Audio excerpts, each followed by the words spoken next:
کی مجال ہے جو نظر بھی ملا سکے، دربار مصطفیٰ میں ٹھکانا رضا کا ہے۔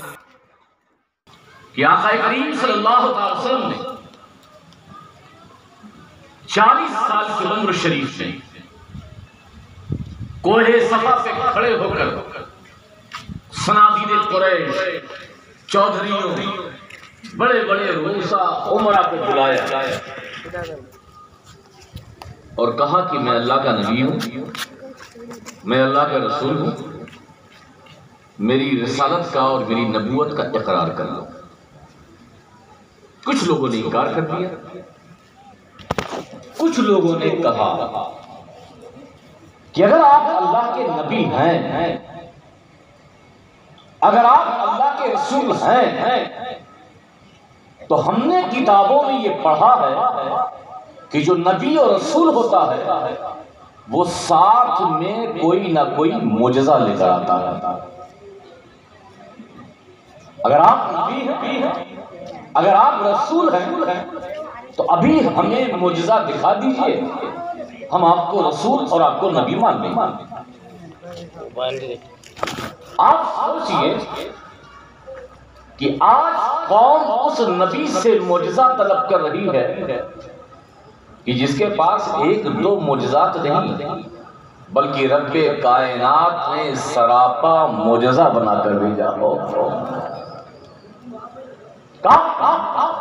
معجزہ دکھا۔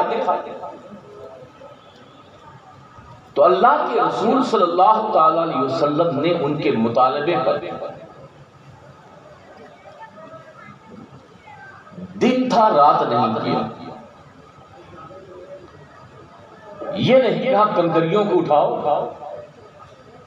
تاکہ کنکریاں کلمہ پڑھیں، کسی کالے کو نہیں بلایا کہ اس کالے کے جسم پر ہاتھ رکھے وہ گورا ہو جائے، نہ ہی اپنی انگشت مبارک سے چشمے جاری کیے، نہ ہی درختوں کو حکم دیا کہ حضور کے قدموں میں آ جائیں، کچھ نہیں، بلکہ جب قوم نے مطالبہ کیا کہ آپ کوئی معجزہ دکھائیں تو قرآن کی آیت فقط لبثت فیکم عمرا من قبلہ افلا تعقلون، کہ میری نبوت پر، میری رسالت پر معجزہ طلب کرنے والوں 40 سالہ زندگی کی کتاب، 40 سالہ زندگی کا ایک ورق، 40 سالہ زندگی کا ایک صفحہ، ایک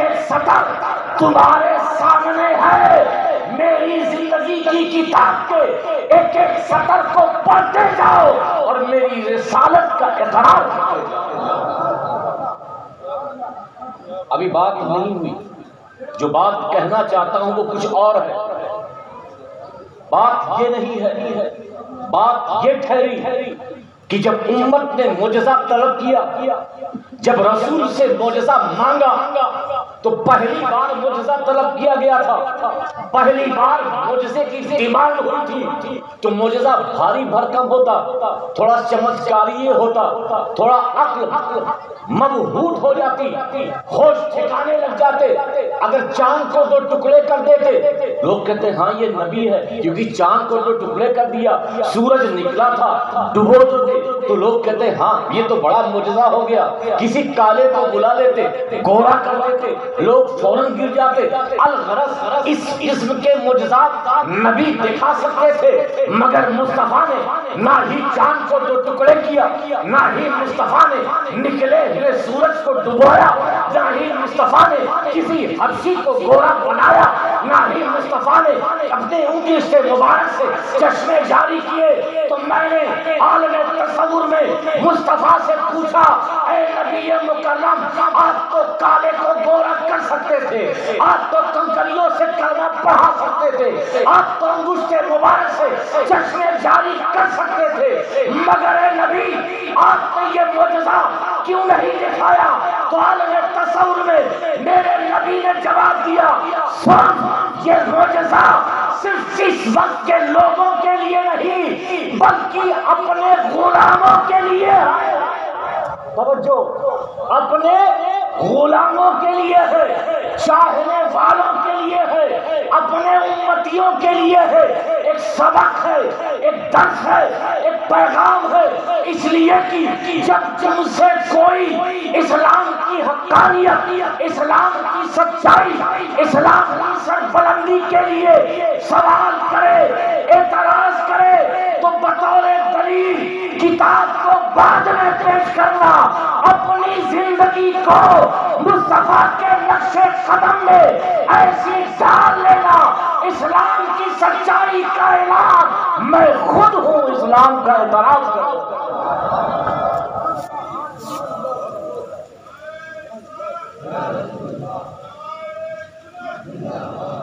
آج آپ کو بات سمجھ میں کیوں نہیں آتی؟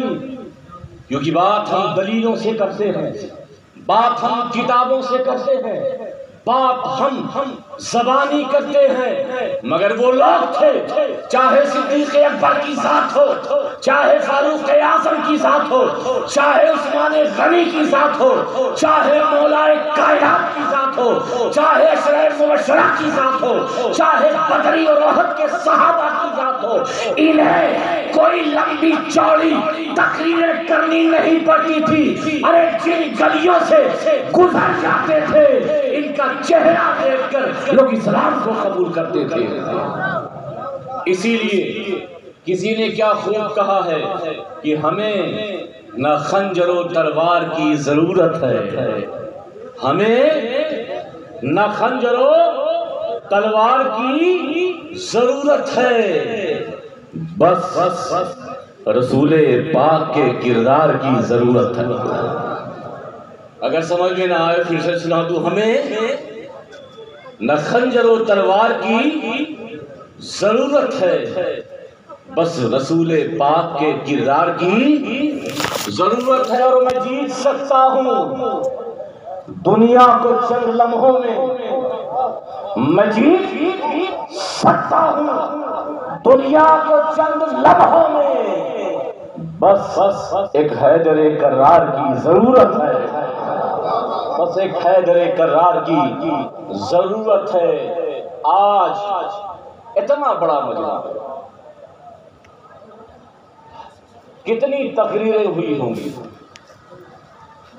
بہت سے حافظ قرآن بھی ہوں گے، بہت سے حافظ قرآن تو نہیں ہوں گے مگر قرآن پڑھتے ہوں گے، بہت سے ایسے ہوں گے جو رمضان میں سن لیتے ہوں گے، مگر افسوس یہ ہے کہ اتنے بڑے مجمع میں اگر میں کسی ایک آدمی سے کہوں کہ تم نے نبی کی سیرت پڑھی ہے تو شاید وہ ایک آدمی نہ ملے۔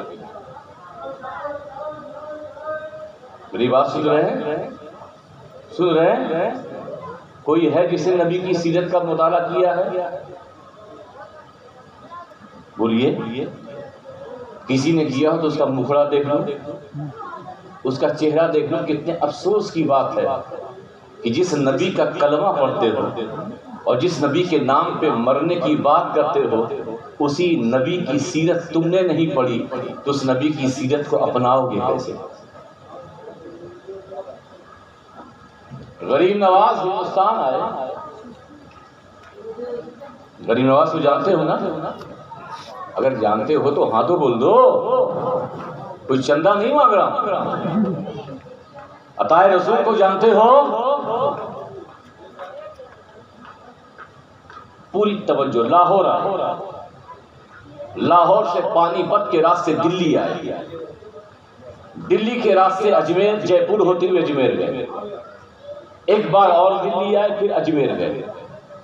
غریب نواز ایم پی نہیں آئے، غریب نواز چھتیس گڑھ نہیں گئے، بنا ہی نہیں تھا، بہار نہیں گئے، بنگال نہیں گئے، یو پی نہیں گئے۔ ایسے تو اگر شہروں کو نام گناتا جاؤں تو اسی میں ٹائم نکل جائے گا۔ نہ ڈھاکہ گئے، نہ بنگلہ دیش کے کسی علاقے میں گئے، نہ پاکستان کے اور کسی علاقے میں گئے، مگر ہمارے علماء کہتے ہیں کہ غریب نواز کے ہاتھوں کتنے لوگ مسلمان ہوئے؟ تیزی سے بولو اور تیز بولو، آگے سے لے کر پیچھے بولو، کتنے مسلمان ہوئے؟ 90 لاکھ۔ کہیں گئے نہیں، مسلمان کتنے؟ آپ لوگ بھی بول دیجیے کتنے؟ 90 لاکھ۔ اجمیر پہنچے میرے غریب نواز تو کوئی ٹویٹ نہیں کیا I have come at Ajmer Sharif, please come here. Tweet تھا ہی نہیں، گوگل کا وجود نہیں تھا، سوشل میڈیا نہیں تھی، نہ فیس بک تھا، نہ واٹس ایپ، کچھ نہیں تھی، کوئی یونیورسٹی نہیں تھی، اور نہ ہی کوئی پوسٹر چھپوایا، کوئی پمفلٹ چھپوایا، دین بچاؤ کانفرنس، اسلام پھیلاؤ کانفرنس، شریعت پھیلاؤ کانفرنس، کچھ غریب نواز نے کیا؟ بولیے، پھر بھی مسلمان کتنے؟ سبھی بولو کتنے؟ 90 لاکھ۔ کوئی مناظرہ، کوئی کتابوں کا انبار، ملا حسن، قطبی تصورات، قطبی تصدیقات، شرح تہذیب، مرقات، منطق، نحوی، پنجگن، شرح جامی، بحث فعل، کچھ نہیں، زیادہ سے زیادہ قرآن اور ہاتھ میں تسبیح۔ کوئی ہتھیار لے کر آئے تو بم، بارود، تلوار، کچھ لے کے آئے؟ سبھی بولو، پھر بھی مسلمان کتنے؟ کبھی دماغ میں سوچا؟ نہ تمہارے وہاں آئے، نہ کوئی پوسٹر چھاپا، نہ کوئی مناظرہ کیا، نہ کوئی بم سے دھمکایا، نہ کوئی میزائل داغی، نہ کوئی دلائل سے گفتگو کی، مگر مسلمان کتنے؟ میں حیرت میں پڑ گیا، علماء کی زبانی سنتا ہوں، 90 لاکھ مسلمان، غریب نواز کہیں گئے نہیں، 90 لاکھ مسلمان، غریب نواز نے مناظرہ نہیں کیا، 90 لاکھ مسلمان، غریب نواز نے کوئی اجتماع پاک نہیں کیا، 90 لاکھ مسلمان، کوئی بہت بڑا مجمع اعلان نہیں کیا، آج تقریر ہوگی، آج کانفرنس ہوگی، آج بہت بڑا جلسہ ہوگا، پھر بھی مسلمان کتنے؟ میں نے سوچا یہ سوال کسی اور سے پوچھنے کے بجائے خود ہی غریب نواز سے پوچھ لوں، خود ہی غریب نواز سے پوچھ لوں، اے مشکلوں کے حل کرنے والے، اے ابن مشکل کشا، ذرا میری مشکل کشائی فرمائیے، میں محو حیرت ہوں، مجھے سمجھ میں نہیں آ رہا ہے۔ علماء کی زبانی کتابوں میں یہی پڑھا کہ آپ کے ہاتھوں 90 لاکھ غیر مسلم مسلمان ہوئے، مگر بات سمجھ میں نہیں آتی، اس لیے کہ پیغام تو اس وقت پہنچتا ہے جب کوئی کہیں جائے، مگر آپ کہیں گئے نہیں، پھر بھی وہاں مسلمان، آپ جب کہیں پہنچے نہیں، پھر بھی وہاں مسلمان، نہ آپ نے کسی کو بلایا ہو، اجمیر میں بہت بڑا اجتماع کیا ہو، اجمیر میں بہت بڑی کانفرنس کی ہو، پھر بھی آپ نے یہ سب آپ سے نہیں ہوا۔ 90 لاکھ مسلمان، نہ آپ تلوار لائے، نہ آپ کتاب لائے، نہ یہ بم بارود لائے، پھر بھی مسلمان کتنے؟ تو غریب نواز کی روحانیت، عطائے رسول کی روحانیت، معین الدین سلطان الہند سلطان اولیاء فرماتے ہیں یہ بات سچ ہے، معین الدین کہیں گیا، معین الدین کہیں گیا نہیں، یہ سچ ہے۔ معین الدین نہ تو کتابوں کا انبار لایا، نہ تیر لایا، نہ تلوار لایا، معین الدین اگر کچھ لایا ہے تو مدینے سے مدینے والے کا کردار۔ نعرہ تکبیر، نعرہ رسالت، نعرہ حیدری، فیضان غریب نواز، مصطفیٰ جان رحمت کا وہ کردار تھا، وہ کیریکٹر تھا، وہ سیرت۔ تمہارے گھر میں گلاب ہو، گھر مہکے گا، گلیاں مہکے گی، محلہ نہیں مہکے گا، مگر مصطفیٰ جان رحمت کے سیرت کی خوشبو غریب نواز ہندوستان میں لے کر ایسی آئے جو صرف اجمیر کو نہیں مہکایا بلکہ غیر منقسم ہندوستان، بنگلہ دیش، پاکستان سب کو مہکا دیا۔ اور سابق کلیری کے خلیفہ لکھتے ہیں ارے غریب نواز کے پاس جانا تو دور کی بات ہے، 12 لاکھ غیر مسلموں نے صرف عطائے رسول کا چہرہ دیکھا تھا، اسلام میں وابستہ ہو گئے، اسلام میں داخل ہو گئے۔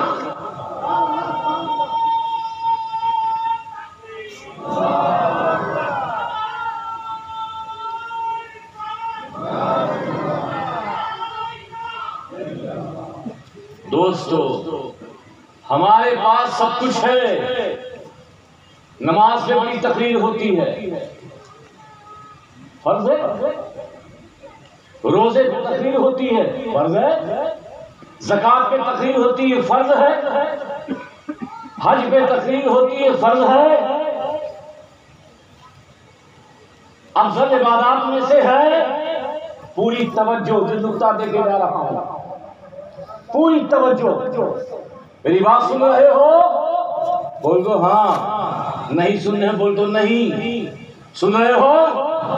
اب میں پوچھنا چاہتا ہوں، نماز فرض ہے، فرض ہے، روزہ فرض ہے، زکوٰۃ فرض ہے، حج فرض ہے، یہ نماز کب فرض ہوئی؟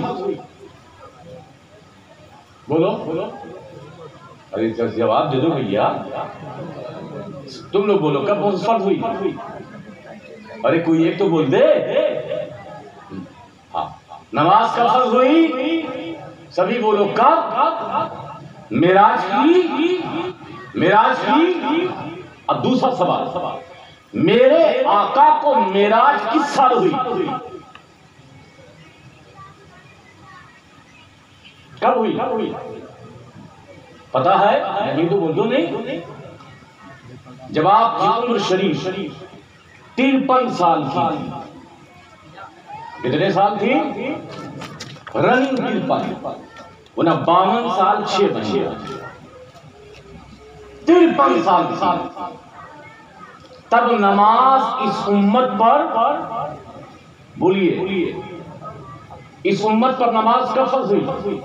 اعلان نبوت کے 13 سال کے بعد، حضور کی زندگی کے 53ویں سال نماز فرض، اس سے پہلے جو نماز پڑھی جاتی تھی وہ نفل، فرض شب معراج میں۔ روزہ ہجرت کے دوسرے سال فرض ہوا، سن 2 ہجری۔ زکوٰۃ مالی کے نصاب پر 4 ہجری میں فرض ہوا۔ حج 6 یا 7 یا 9 ہجری میں فرض ہوا۔ اب پوری توجہ آپ کی چاہتا ہوں، روزہ، نماز، حج، زکوٰۃ، یہ جو سارے فرائض ہیں، اعلان نبوت کے 13 سال کے بعد اور پوری زندگی کے 53ویں سال کے بعد، پوری توجہ، 53ویں سال نماز امت پر فرض، روزہ فرض، زکوٰۃ فرض، حج فرض۔ میرا سوال یہ ہے، نمازوں پر خطاب کرنے والوں، روزے پر خطاب کرنے والوں، زکوٰۃ پر خطاب کرنے والوں، حج پر زکوٰۃ خطاب کرنے والوں، اعلان نبوت کے بعد مصطفیٰ نے 41ویں سال 42، 43، 44، 45، 46، 47، 48، 49، 50، 51، 52 نماز کی تبلیغ کی۔ توجہ، نماز کی تبلیغ کی، ہاں یا نہیں؟ نماز فرض تھی ہی نہیں۔ روزے کی تبلیغ کی، نہیں، روزہ فرض تھا ہی نہیں رمضان کا۔ زکات کی تبلیغ کی، مالک نصاب پر زکات فرض نہیں کی، حکم نہیں آیا تھا. یہ سارے فرائض کے حکم معراج ہجرت کے بعد آئے. تو یہ اعلان نبوت کے 13 سال تک اور اعلان نبوت کی پہلی کی زندگی مصطفیٰ نے کس بات کی تبلیغ کی؟ یہ خطیبوں کی زبان سے خالی کیوں؟ یہ ہماری تقریروں میں یہ بیان کیوں نہیں؟ مصطفیٰ کے 10 سال کو بیان کیا جاتا ہے جس میں زکات ہے، روزہ ہے، حج ہے، نماز ہے. 63 سال میں وصال ہوا. یہ 10 سال کی زندگی، 53 سال کی زندگی. آج آخر میں اس کا نتیجہ بتاؤں گا کہ کیوں تم نے ایسا کیا. تو 13 سال تک نبی نے کیا کیا؟ نماز کی تبلیغ کی، ہاں یا نہیں بولو؟ روزے کی تبلیغ کی ہوگی، زکات کی تبلیغ کی ہوگی، حج کی تبلیغ کی ہوگی. میں مصطفیٰ سے خود پوچھتا ہوں آپ نے کیا کیا؟ آتے ہیں حضرت خدیجہ کے پاس. قسم خدا کی جب اس حدیث کو میں نے پڑھا میری آنکھوں سے آنسو آ گئے. آقا کریم جب پہنچتے ہیں حضرت خدیجہ کے پاس، اس وقت حضرت خدیجہ کو پتا نہیں تھا کہ میرا شوہر نبی ہے. توجہ. کہا خدیجہ مجھے آج گھبراہٹ سی محسوس ہو رہی. بخاری شریف کی حدیث پاک. مجھے آج گھبراہٹ سی محسوس ہو رہی ہے، بڑا عجیب سا لگ رہا خدیجہ. آج ایک نورانی شکل والا فرشتہ آیا تھا اور کچھ ایسے واقعات ہوئے ہیں. حضرت خدیجہ نے فوراً چادر کمبل آپ کو دیا، تسلی چادر اٹھایا. اور جو بات حضرت خدیجہ نے کہی تھی، یہ 40 سال کی عمر ہے، نبی مکرم تھوڑا سا مزمحل ہے، پریشان ہے ایک بشری تقاضے کے مطابق. حضرت خدیجہ نے کہا میرے سرکار آپ غم نہ کریں. توجہ. آپ غم نہ کریں، آپ کو کچھ نہیں ہوگا، آپ کو کچھ نہیں ہوگا. 8 صفات بیان کی اور ان میں سے جو پہلی صفت حضرت خدیجہ رضی اللہ تعالیٰ عنہا نے برائے فرمائی، کہا ہے سرکار میرے شوہر نامدار آپ کی ایک صفت ایسی ہے جو ضروع زمین میں کسی کے اندر نہیں، اور وہ صفت یہ ہے کہ اگر 2 دل جدا ہیں، 2 دل جدا ہیں تو میرے سرکار آپ ان 2 دلوں میں محبت کی چاشنی عطا کرنے والے ہیں. 2 دیواریں ہیں، ان دیواروں کو توڑنے والے اگر فاصلے تو فاصلوں کو قربت میں بدلنے والے. ارے مصطفیٰ کے فرمان یا رب کا فرمان جو فرضیت کی شکل میں آیا تھا امت نے تو لے لیا، مگر مصطفیٰ کا 300 سالہ کردار اس امت نے چھوڑ دیا. اور وہ کردار یہ تھا کہ محبتوں کا پیغام، امن کا پیغام، نفرتوں کے مٹانے کا مشن یہ مصطفیٰ جان رحمت. صحابہ کرام نے آقا کریم نے ارشاد فرمایا، صحابہ ابو داؤد کی حدیث پاک ہے، اے صحابہ کیا میں تمہیں ایک عمل ایسا نہ بتا دوں جو نماز سے بھی افضل ہے، جو روزے سے بھی افضل ہے، جو زکوٰۃ دینے سے بھی افضل ہے. صحابہ نے کہا اللہ کے رسول آپ وہ عمل بتا دیجئے جو نماز سے افضل ہے، جو روزے سے افضل ہے، جو زکوٰۃ دینے سے افضل ہے. تو میرے آقا فرماتے ہیں کہ اگر 2 دل ٹوٹے ہوئے ہیں ان 2 دلوں کو ملانے کا عمل یہ نماز سے بھی افضل ہے، یہ روزے سے بھی افضل ہے، یہ زکوٰۃ دینے سے بھی. آج ہم نمازی بن جاتے ہیں، جمعہ اور عیدین کے بن گئے، مگر نبی کے کردار پر عمل کرنے کے لیے ہم تیار ہیں. ایک بات اور بہت وزنی اور بہت باریک اور بڑی ذمہ داری سے کہتا ہوں مولانا احمد شاہ، نماز پڑھو گے اسلام کا کوئی فائدہ نہیں۔ توجہ، نماز پڑھو گے اسلام کا کوئی فائدہ ہے؟ میں بول رہا ہوں نہیں ہے۔ دین کا فائدہ ہے؟ نہیں ہے۔ روزہ رکھو گے اسے دین کا کوئی فائدہ نہیں، اسلام کا کوئی فائدہ نہیں۔ زکات دو گے تو اس کا کوئی فائدہ نہیں، تمہارا فائدہ۔ نماز پڑھو گے جنت میں جاؤ گے، نماز چھوڑو گے جہنم میں جاؤ گے۔ روزہ رکھو گے تو جنت میں جاؤ گے، روزہ چھوڑو گے جہنم میں جاؤ گے۔ مالک نصاب ہو زکات دو گے تو جنت ملے گی، نہیں دو گے تو جہنم ملے گی۔ مالک استطاعت ہو تو حج کرو گے زندگی میں ایک بار تو جنت ملے گی، چھوڑو گے تو جہنم ملے گی۔ تو یہ فائدہ نقصان کس کا ہے؟ بولیے، آپ کا ہے۔ نماز پڑھو تو آپ کا فائدہ، نماز چھوڑو تو آپ کا نقصان۔ روزہ رکھو تو آپ کا فائدہ، روزہ چھوڑو تو آپ کا نقصان۔ اس سے دین کو کوئی فائدہ، اسلام کو کوئی فائدہ نہیں ہے۔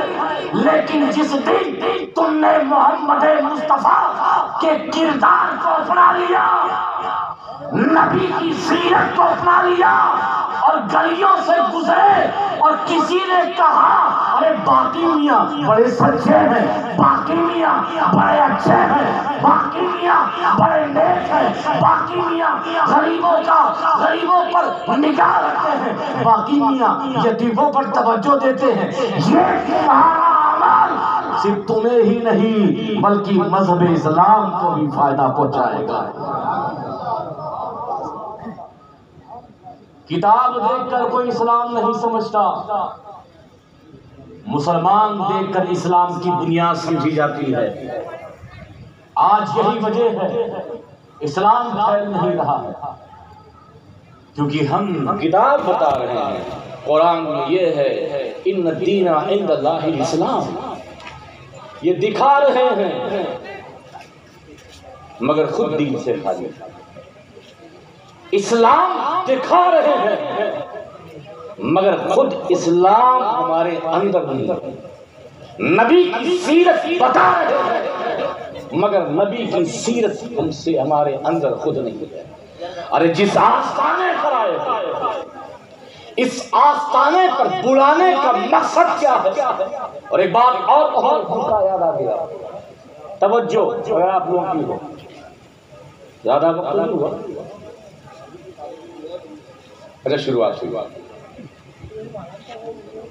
شب معراج کا واقعہ بیان ہو رہا تھا، حضرت موسیٰ کی بات ہو رہی تھی، میں بہت ڈیٹیل میں نہیں جانا چاہتا۔ یہ جو کوہ طور پر جلوہ رب کا ہوا تھا، ذات کا اس کی صفات میں سے ایک صفت کا جلوہ تھا۔ توجہ، رب نے اپنا جلوہ کوہ طور پر اپنی ذات کا نہیں بلکہ اپنے صفات میں سے ایک صفت کا تھا۔ اس کا عالم یہ ہوا کہ موسیٰ بے ہوش ہو کر گر گئے، مگر اس کی چمک کا عالم یہ تھا کہ موسیٰ کی بینائی اتنی تیز ہو گئی کہ 40 میل دور اگر کالے پتھر پر کالی چوٹی بھی گزر رہی ہے تو حضرت موسیٰ وہیں سے دیکھ رہے ہیں۔ جتنے بھی نبیوں پر یہ موسیٰ ہی کی تخصیص نہیں ہے، جو انعامات ہوئے وہ صفات تھی، مگر واحد مصطفیٰ جان رحمت کی واحد ذات میرے آقا کی ہے کہ اللہ نے اپنی ذات و صفات کا بلا حجاب آئینہ ذات مصطفیٰ کو بنایا، اپنی ذات بغیر حجاب کی ذات کو بنایا، مصطفیٰ جان رحمت کو۔ مگر ہر شخص کی خواہش ہوتی ہے خدا کو دیکھ لے، اس موسیٰ ہی کی خواہش نہیں تھی، آپ کے اندر بھی خواہش پیدا ہو سکتی ہے، مگر اللہ نے اس کا انتظام فرمایا، اپنے نبی کو اپنی ذات و صفات کا بلا حجاب آئینہ بنایا۔ پوری توجہ اپنی ذات و صفات کا بلا حجاب آئینہ ذات مصطفیٰ کو بنایا۔ خدا کو دیکھ سکتے ہو؟ ارے بولو نا، خدا کو دیکھ سکتے ہو، مگر خدا نے دیکھنے والوں کو یا دیکھنے والوں کا شوق رکھنے والوں کے لیے ایک آئینہ تیار کیا۔ توجہ، ایک آئینہ تیار کیا۔ مجھے تو دیکھ نہیں سکتا، مگر تجھے دیکھنے کا ایک طریقہ بتاتا ہوں کہ میں نے اپنے ذات و صفات کا بلا حجاب آئینہ ذات مصطفیٰ کو بنایا ہے۔ مجھے دیکھنا ہے تو آئینے مصطفیٰ میں دیکھ۔ توجہ، ابھی بات پوری نہیں ہوئی۔ مجھے دیکھنا ہے تو آئینے مصطفیٰ میں دیکھ۔ مصطفیٰ اپنے غلاموں کی خواہشات کا احترام کرتے ہوئے آئینوں کو اپنے آپ تک روکا نہیں، بلکہ اپنے بغل میں صدیق اکبر کا آئینہ رکھ دیا، ایک طرف فاروق اعظم کا آئینہ رکھ دیا، ایک طرف عثمان غنی کا آئینہ رکھ دیا، ایک طرف مولا علی کا آئینہ رکھ دیا۔ خدا کے ذات و صفات کا ظہور کا جلوہ آئینے مصطفیٰ میں، آئینے مصطفیٰ سے ہوتا ہوا آئینے صدیق اکبر میں، آئینے صدیق اکبر سے ہوتا ہوا آئینے فاروق اعظم میں، آئینے فاروق اعظم سے ہوتا ہوا آئینے عثمان غنی میں، آئینے عثمان غنی سے ہوتا ہوا مولا علی تک۔ مگر یہ آئینوں کے سلسلے یہی تک رکے نہیں۔ ایک آئینہ بغداد میں غوث اعظم کی شکل میں نصب ہوا، ایک آئینہ اجمیر میں خواجہ اجمیری کی شکل میں نصب ہوا، ایک آئینہ دہلی محبوب الہی کی شکل میں نصب ہوا، ایک آئینہ کلیر میں ثابت کلیری کی شکل میں نصب ہوا، ایک آئینہ مکن پور میں مدار پاک کی شکل میں نصب ہوا، ایک آئینہ کی چھوچے میں مخدوم سلمہ کی شکل میں نصب ہوا، ایک آئینہ برہان پور میں سرکار برہان پور کی شکل میں نصب ہوا۔ ارے ہم نے انہیں دیکھا تو سمجھا جلوہ بخش اللہ ہے، مگر جب اندر جھانک کر دیکھا تو جلوہ بخش اللہ نہیں بلکہ جلوہ رسول اللہ کا، آئینہ رسول اللہ میں جلوہ خدا تھا۔ نعرہ تکبیر، نعرہ رسالت، نعرہ حیدری، عرس اشرفی، عرس اشرفی، حضور سرکار برہان پور۔ ہم غلط فہمی میں ہوتے ہیں۔ مولانا عبدالحفیظ نے ایک بات کہی تھی کہ سات سانے پہ آتے ہیں تو سکون ملتا ہے۔ سکون کیوں ملتا ہے؟ کیونکہ رب کے جلووں کی برسات ہوتی ہے۔ کیوں ملتا ہے؟ رب کے جلووں کی برسات ہوتی ہے۔ یہ آئینہ تو ان کا ہے، آئینہ تو ان کا ہے، مگر سلسلہ بسلسلہ فیض اعلیٰ حضرت اشرفی سے لے کر مخدوم سلمہ غریب نواز غوث اعظم مولا علی نبی مکرم سرور کون و مکان صلی اللہ علیہ وسلم کا ہے۔ تو اب یہ جو نبی کا آئینہ ہو، اس کا کردار کیسا، اس کے کردار کی خوشبو کیسے ہوتی؟ آج ہم نے آراز سے بہت اور کچھ سیکھ لیا، مگر جو سیکھنا چاہیے تھا اس کو فراموش کر دیا۔ میں آپ کو ایک بات اور بتاؤں گا، آپ اچھے ہیں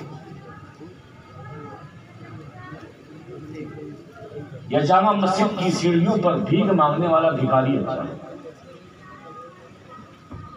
غور کیجئے گا، آپ اچھے ہیں کیونکہ ہم تو نعرہ باز جماعتیں ہیں، جذباتی جماعتیں ہیں، جذبات پہ تم اتنا کھو جاتے ہیں اور نعرہ لگانے میں اتنے آگے ہوتے ہیں کہ غلامی رسول میں موت بھی قبول ہے، مگر سیرت رسول ہمارے اندر بالکل نہیں ہے۔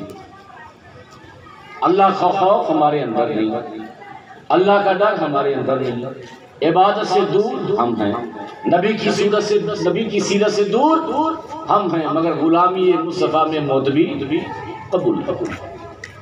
جامع مسجد کا ایک بھکاری تھا اور وہ جامع مسجد کی سیڑھیوں پر ان سے زیادہ تیز آواز میری ہے۔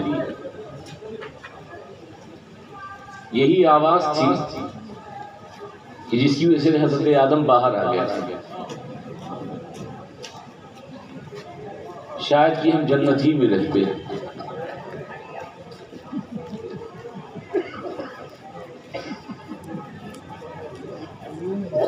یہ حساب کتاب، یہ سارے مراحل یہ حضرت حوا ہی کی دین۔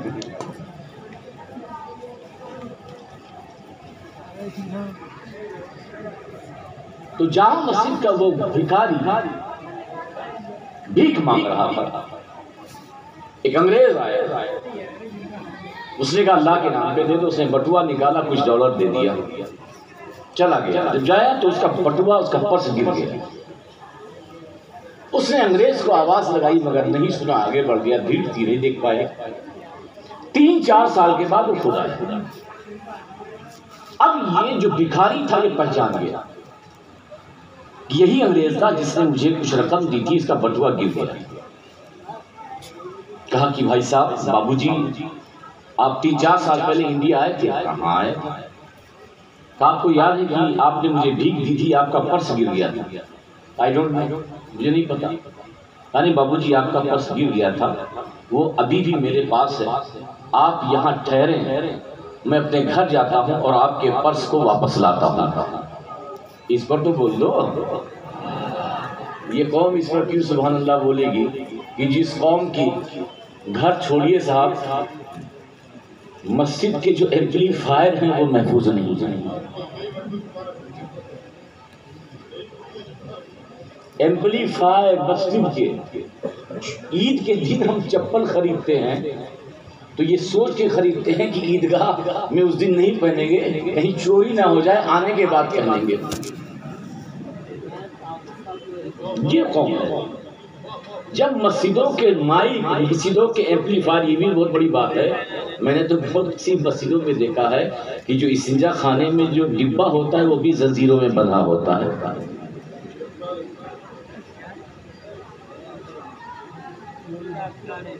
یہ ایک سمجھانے کی بات، مسلمان ہم وہ ہیں۔ اب آپ سوچئے، اس نے کہا کہ میں آپ کا بٹوا، آپ کا پرس لاتا ہوں۔ آیا، توجہ طلب بات ہے، یہ آپ کے لیے عام بات ہے مگر احساس کرنے والوں کے لیے بڑی بات ہے۔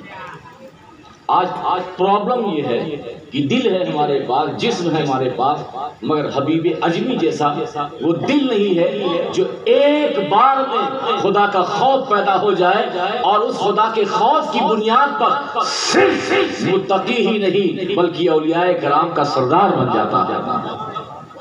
وہ دل ہونا چاہیے، وہ توجہ ہونی چاہیے، اپنے اندر اپنے آپ کو بدلنے کا وہ مادہ ہونا چاہیے۔ لایا، پرس دے دیا۔ ایک بات بتاؤ، تم امیر ہو جاتے، گھر بنا لیتے، کاروبار کر لیتے، عیش کی زندگی گزارتے، تم نے رکھا کیوں اور مجھے دیکھا تو لوٹایا کیوں؟ سوال بنتا ہے کہ نہیں؟ بولیے۔ اچھا سوال کیا انگریز نے؟ جی، اس جو فقیر نے، منگتے نے، بھکاری نے جواب دیا ہے، آج معراج کی رات ہے، اس کا جواب سنو اور برہان پور کے مسلمانوں اپنے اندر غور کرو کہ جامع مسجد کی سیڑھیوں پر بھیک مانگنے والا مسلمان اچھا ہے یا برہان پور میں اس جلسے میں بیٹھے ہوئے مسلمان اچھے ہیں؟ کہا بابو جی یہ بات سچ ہے، میں عیش کی زندگی گزار سکتا تھا، دولت آ جاتی، عالیشان عمارت ہو جاتی، کاروبار بڑا ہو جاتا، مگر میں نے اسے اس لیے رکھا تھا اور آپ کو اس لیے واپس کیا کہ جب کل حشر کا میدان قائم ہوگا، حشر کا میدان ہوگا، میدان حشر ہوگا، قیامت کا دن ہوگا، میں اپنے نبی رسول اللہ صلی اللہ علیہ وسلم کی جھرمٹ میں رہوں گا، آپ عیسائی ہو، حضرت عیسیٰ کی جماعت میں رہو گے۔ توجہ بھی جو کہہ رہا ہے وہ، میں حضور کے ساتھ، آپ حضرت عیسیٰ کے ساتھ، اور وہاں تم نے مجھے پہچان لیا اور اپنے بٹوا کو یاد کر لیا اور یہ سوچ لیا کہ میں نے تیرے بٹوے کو رکھ لیا، دیکھنے کے بعد بھی واپس نہیں کیا، تو بابو جی کہیں حضرت عیسیٰ کے سامنے، توجہ، جو فقیر نے جملہ کہا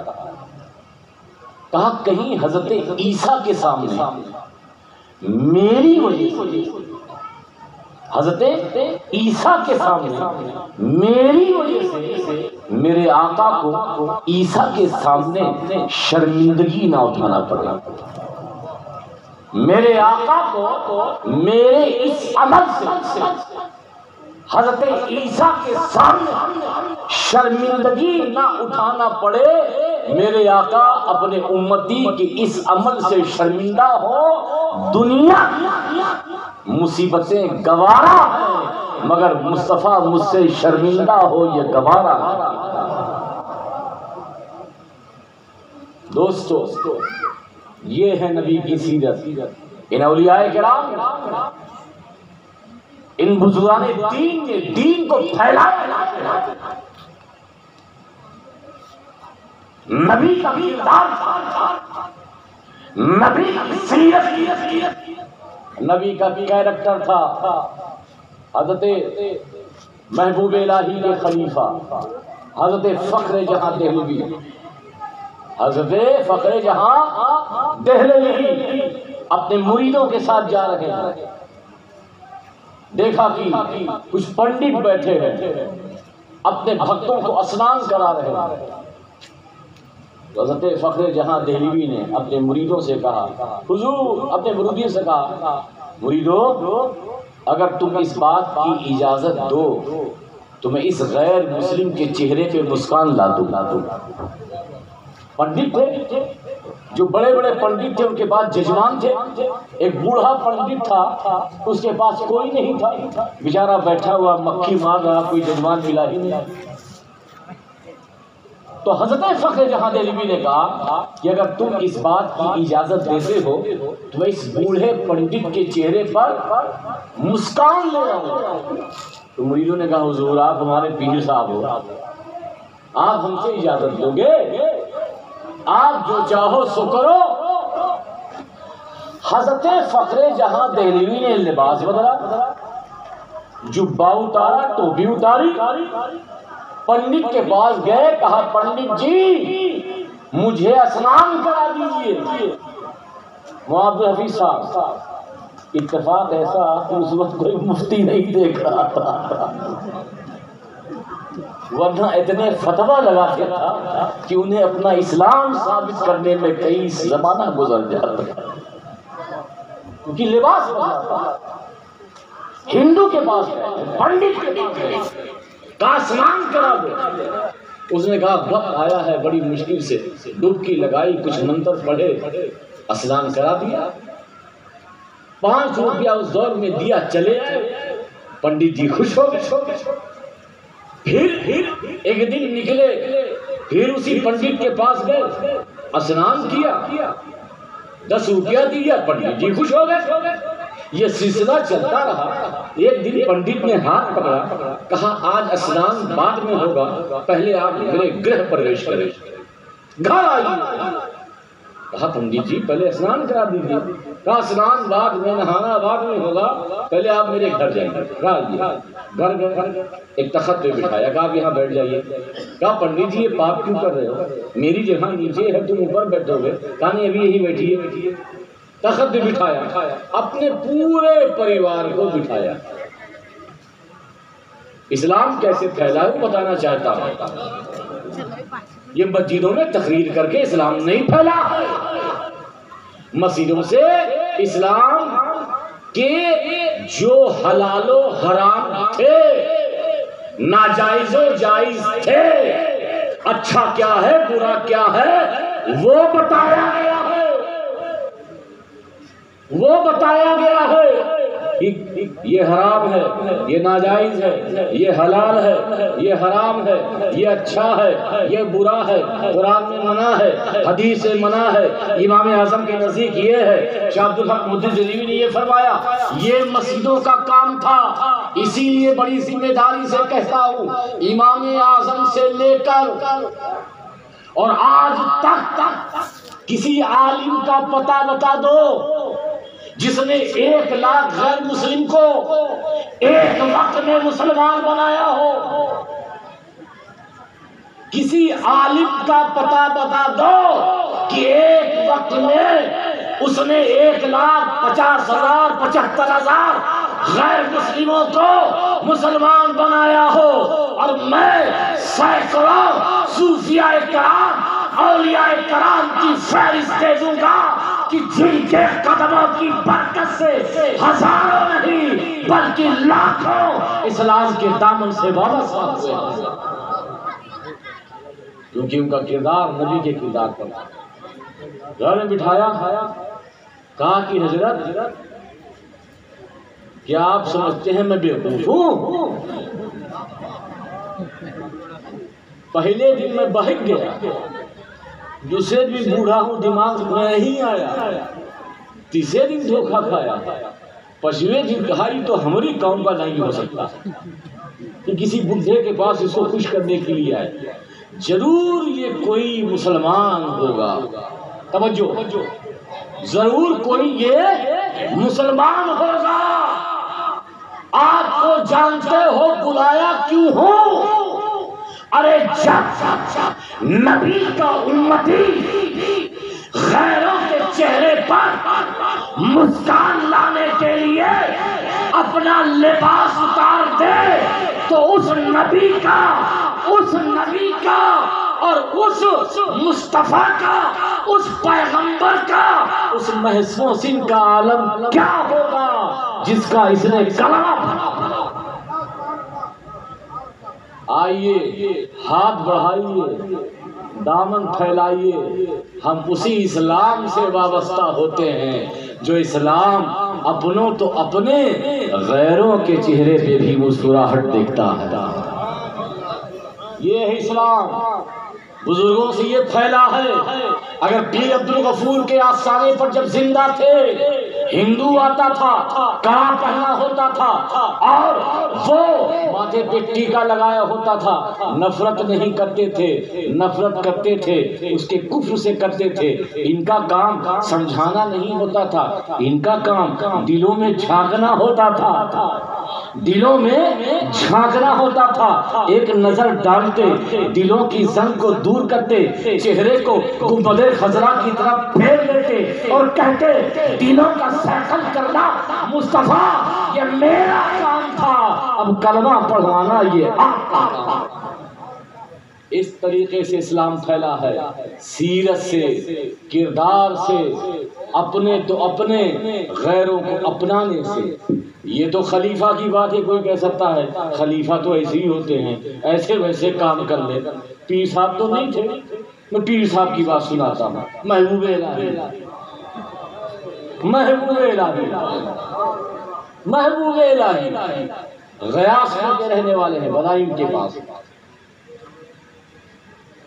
چل رہے ہیں، جا رہے ہیں، ایک نان مسلم عورت ہے، ایک کھارے کنویں سے پانی نکال رہی ہے۔ حضرت محبوب الہی نے پوچھا چاچی جب محلے میں میٹھا کنواں ہے تو کھارے کنویں سے اتنی دور پانی نکالنے کی ضرورت کیا؟ کہا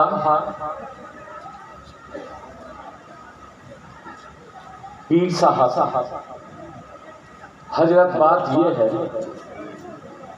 پتا ہے کہ میٹھا کنواں میرے گھر کے پاس ہے، کھارے کنویں بھی اس لیے آتی ہوں کہ میرا شوہر دلی میں کام کرتا ہے، بادشاہ کے وہاں رہتا ہے، مگر اتنی تنخواہ نہیں ہے کہ ہم 2 وقت کا کھانا کھا سکیں۔ کبھی کبھی ایک وقت سے 2 وقت کھانا پڑتا ہے تو میٹھا جو پانی ہوتا ہے وہ کھانے کو جلدی ہضم کر دیتا ہے۔ میں کھارا پانی اس لیے لے جاتی ہوں تاکہ اگر صبح پانی پی لوں یا اس پانی سے کھانا بنے تو رات میں بچے پریشان نہ کریں، ان کا پیٹ بھرا رہے۔ حضرت محبوب الہی نے جب یہ سنا تو بے ہوش ہو گئے۔ کیا ہوئے؟ بے ہوش ہو گئے۔ ہوش میں آئے، اللہ کی بارگاہ میں ہاتھ اٹھایا کہ اللہ، نظام الدین کو نہیں پتا تھا کہ اس کے علاقے میں ایسی بھی عورت رہتی ہے کہ جو ایک وقت کا کھانا کھاتی ہے اور اس کے بچے ایک وقت میں بھوکے رہتے ہیں۔ یہ بات مسلمانوں کی نہیں کر رہا ہوں، غیر مسلم کی کر رہا ہوں، محبوب الہی کا واقعہ۔ تو اس چاچی سے کہا، چاچی اگر اس بات میں کہوں برا تو نہیں مانو گی؟ کہا بولیے پیر صاحب۔ کہا اپنے شوہر سے کہو کہ اگر بادشاہ کے وہاں کام نہ کر کے نظام الدین کے لنگر کا انتظام وہ سنبھال لے تو میرے وہاں لنگر بھی سنبھالے گا اور تم بھی کھانا کھاؤ گی، تمہارے بچے بھی کھانا کھائیں گے۔ نان مسلم ہندو محبوب الہی کا لنگر بناتے رہے، کھانا بناتے رہے، لنگر لٹاتے رہے، کھانا کھاتے رہے، لوگ آتے رہے، کبھی اجنبی آتے کبھی اپنے آتے، لیکن اجنبی بھی جب اجنبی سے ملتا تھا ایسا لگتا تھا کوئی اپنا اپنے سے مل رہا ہو۔ کیا منظر تھا کہ جب کوئی اجنبی، کوئی مسافر کسی مسافر سے ملتا تھا ایسا نہیں لگتا تھا کہ کسی پرائے سے مل رہا ہے، ایسا لگتا تھا کسی اپنے سے ملا ہو، بار بار ملا ہو، مسافہ کرتا، گلے ملتا، ایک دوسرے کے ماتھے کو پیشانی کو چومتا تھا، دیر تک گفتگو ہوتی، ایک دوسرے کا حال پوچھا جاتا۔ یہ دن کئی دن تک یہ معاملہ گزر گیا۔ میاں بیوی اس کے بچے محبوب الہی کی بارگاہ میں آئے، کہا حضور ہم نے تو سب کو آپ کا بنا ہوا لنگر کھلایا اور سب اس نظامی رنگ میں رنگ گئے ہیں، حضور ہمیں بھی اسی رنگ میں رنگ دیجئے جس رنگ میں آپ نے ان سب کو رنگا۔ یہ اولیاء کرام کی سیرت، یہ اولیاء کرام کا طریقہ کہ یہ سچے مصطفیٰ جان رحمت کے سیرت کے جانشین تھے، جنہوں نے جانشینی کا حق ادا کیا، محبتوں کے پیغام کو، امن کا پیغام اور اخوت کا پیغام، بھائی چارگی کا پیغام ان بزرگوں نے پھیلایا۔ اسی لیے ان آستانے پر صرف مسلمان ہی نہیں آتا، ہندو بھی آتا، پنجابی بھی آتا، سکھ بھی آتا، کیونکہ پتہ ہے یہاں سے صرف محبتیں ملتی ہیں، یہاں سے صرف امن ملتا ہے، یہاں سے صرف دعائیں ملتی ہیں۔ یہ ہے مسلمانوں کا کردار۔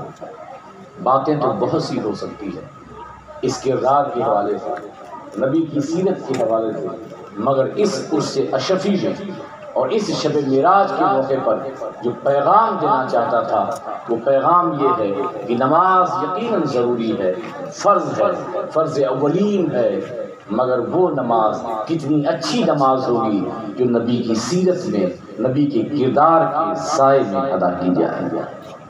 اپنے اندر محبت، اپنے اندر نبی کی سیرت، اپنے اندر نبی کی خلت پیدا کرو تاکہ مسلمان چہرے سے بھی لگو، مسلمان کردار سے بھی لگو۔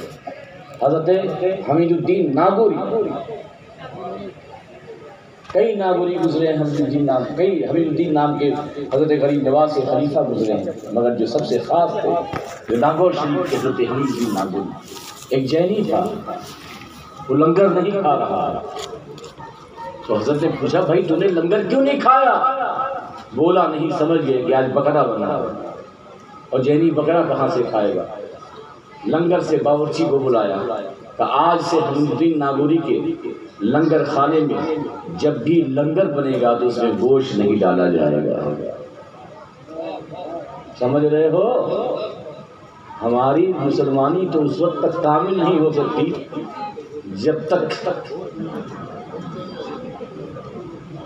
جب تک مادر کفار کو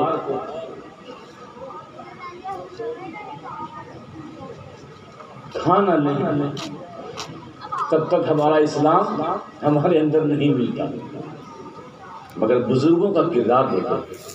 ایک شخص ہے غیر مسلم ہے مگر اس ایک شخص کو راضی نہیں کیا بلکہ دنیا کو پیغام دیا کہ اسلام یہ ہر ایک کے چہرے پہ مسکراہٹ کے لیے آیا ہے. اسلام صرف مسلمانوں کو راضی کرنے کے لیے نہیں بلکہ پوری انسانیت کو راضی کرنے کے لیے آیا ہے. یہی صوفیاء کرام کا طریقہ تھا اور اسی مشن اسی لیے نبی کا کردار ہوتا تو ان کی آوازوں میں ان کی باتوں میں وہ تاثیر ہوتی جو یہ کہہ دیتے تھے وہ ہو جاتا. ارے دیکھا نہیں پیر عبدالغفور کیا تھے, کس مدرسے میں گئے تھے, کہاں سے فارغ تھے, کشوشا گئے تھے, بریلی گئے تھے, اجمیر گئے تھے, کہاں گئے تھے؟ صرف نگاہ ہم شبیہ غوث جیرا صرف اعلیٰ حضرت اشرفی میاں جب ایک نگاہ ڈالی تو مجمع عالموں کا بھی رہا مگر پیر عبدالغفور بولے ہیں تو علماء بھی اپنے انگلیوں کو دانتوں میں دبا دیا کہ بولنے والا کون ہوا. یہ کب ہوتا ہے؟ ارے یہ تو چلے گئے, کسی نے دیکھا ہے یا نہیں دیکھا ہے؟ سب نے تو پیر عبدالغفور کو دیکھا نہیں ہوگا نا, مگر اعلیٰ حضرت اشرفی میاں کی کرامت دیکھنا چاہتے ہو تو میرے بغل میں دیکھو, پیر عبدالباقی میاں کو دیکھو. اس اسٹیشن پر اس بچے کو ہاتھ میں لیا, پیر صاحب سے کہا اس کا نام عبدالباقی رکھنا. کورونا میں پتہ نہیں کتنے موٹے تازے چلے گئے مگر یہ شفیع میاں کی دعاؤں کا فیض تھا کہ آج 90 سال ہے مگر کبھی ناگپور میں نظر آتے ہیں, کبھی اندور میں نظر آتے ہیں, کبھی افریقہ میں نظر آتے ہیں, کبھی مارشل میں نظر آتے ہیں. ارے آج تو لوگ اپنے گھر میں بیٹھ کر سوچیں گے بھیا بہت ہو گیا, اب تبلیغ کیوں کرے, اب تو بہت کما لیا, اب تو بہت تبلیغ کر لی, اب بہت گھوم آئے. مگر شفیع میاں کا فیضان دیکھو کہ آج بھی تبلیغ کے لیے ناگپور, اندور, افریقہ اور ماریشس کے وادیوں میں یہ اشرفی میاں کا فیضان گھوما کرتا نظر آتا. یہ کرامت ہے اشرفی میاں. ہم نے دیکھا تو نہیں ہے, ہم نے پیر صاحب کو بھی نہیں دیکھا مگر باقی میاں خود ضرور دیکھا. بس اور بھی باقی رہے اور بھی باقی رہے اور اس اشرفی میاں کے دعا کے طفول میں ہم سب بھی باقی رہیں, اس عرس میں سبھی باقی رہیں تاکہ آئندہ عرس بھی اسی بقا کے ساتھ عرس اشرفی میں شریک ہو سکیں. میں انہی تمام کلمات کے ساتھ باتیں تو بہت کہہ سکتا تھا لیکن خاموش مجمع میں اتنا ہی نوالہ دیا جائے کہ جس سے وہ ہضم ہو جائے. اور جہاں پہ دال اور چاول کھاتے ہیں اور جہاں کھچڑی کھانے کے عادی ہیں اگر ان کو زیادہ کھچڑا کھلا دیا جائے تو بڑی مشکل ہو جاتی ہے. وما علینا الا البلاغ. السلام علیکم. سلام علیکہ یا رسول, سلام علیکہ یا حبیب, سلام علیکہ صلوات اللہ علیکہ. طلع البدر علينا من ثنيات الوداع وجب الشكر علينا ما دعا لله يا نبي سلام عليك يا رسول سلام عليك يا حبيب سلام عليك صلوات الله عليك. رحمتوں کی تاج والے دو جہاں کے لاج والے عرش کی معراج والے آسیہ نبیوں کی لاج والے یا نبی سلام علیکہ یا رسول سلام علیکہ یا حبیب سلام علیکہ صلوات اللہ علیکہ ارسل اللہ تعالی عندنا نورا مبینا مصطفى ما جاء إلا رحمة للعالمين يا نبي سلام عليك يا رسول سلام عليك يا حبيب سلام عليك صلوات الله عليك أنت نور الله فجرا جئت بعد العسر يسرا ربنا عليك قدرا يا إمام الأنبياء يا نبي سلام عليك يا رسول سلام عليك يا حبيب سلام عليك صلوات الله عليك أشرفي آقا ہمارا اشرفی سہدا تمہارا کر کے دنیا سے کنارا رکھتا ہے تم سے سہارا لو خبر جلدی خدارا یا نبی سلام علیکہ یا رسول سلام